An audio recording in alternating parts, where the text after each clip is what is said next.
we're joined here by Damian Irvine from Ebbsfleet. 4-2 win today against Farnborough. Obviously a tough afternoon for sort of both teams in the heat, but I think you managed to get what you deserved actually at the end of the game. And just your thoughts really on today's game, really.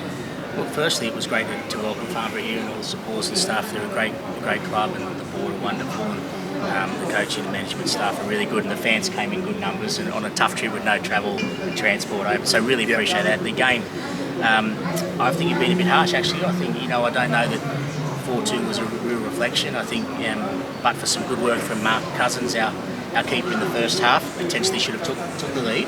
And maybe been all square there at big moments in the game. I think towards the end, legs and probably a bit of class told there and just finishing for us. But we certainly respect this game early on in the season as one of our tougher ones in the first 5 or 6 games. Absolutely, I think you're a good side and club that did ever so well last year and have recruited really smart and savvy and with some very good experienced players. So we were ready for a fight today, and we certainly got it. So you started to worry when it got back to 3-2 and Farnborough started to sort of trying to get back into the game. Was there any sort of thing in your mind then that maybe we could get back into it, Farnborough? Or was I think Dennis just said there to the players he was a bit disappointed. I think we sat back a little bit at 3-1 and probably, I wouldn't say took the foot off, but we were a little bit more negative, playing a little bit too lateral and backwards, where we probably like to go at you a little bit harder and try and put the game away.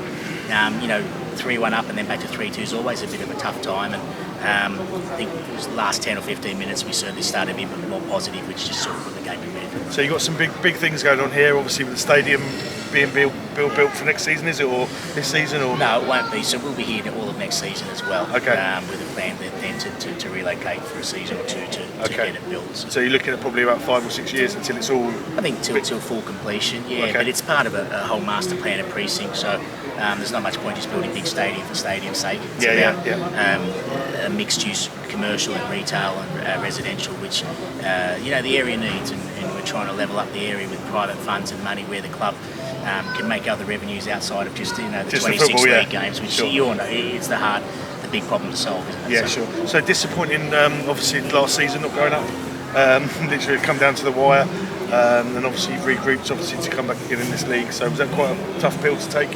Really tough. I think for us, for Dennis and myself and Abdullah, the chairman, I think it hurt for the fans. We really felt for the supporters. I think they've been ever so stoic in the last couple of years. The points relegation by 0.0002 points through COVID.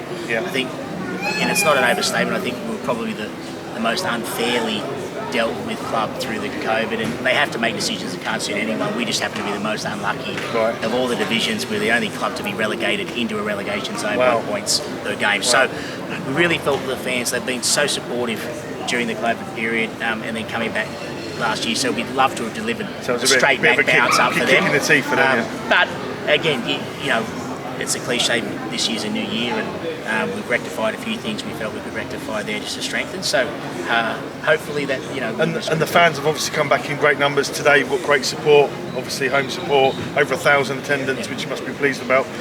One of the highest attendance probably in the league, and obviously they've come back to support and try and get you over the line. So that's brilliant. We're trying. We take lead from clubs like yourself. Your crowds have exploded since you turned things around quite a few years ago, and it's not rocket science. Make sure the kids have always had plenty of time from the players and staff, and get them involved. Our women's team we've relaunched this summer has been a big effect on that as well, to get new fan base in, and So you got women's team across the board, or is it? No, it's a system. So a first team and then down through the under-8s. Okay. An academy as well. You got an academy. We have a men's academy, as well, that feeds in. So look, it's positive, and the crowd, as you say, it's holiday time, and to still have over 100 turn up, it's great. And to be fair, I don't know what 150 of Farnborough fans I thought. I mean my attendances, my guesses, and my yardages aren't great. I said 50, but it's probably a few more than 50, maybe a few more than 50. Maybe let's say 85. 85, yeah. So thanks very much for your time, and wish you all the best for the rest of the season. So appreciate thanks very much. Thanks very much.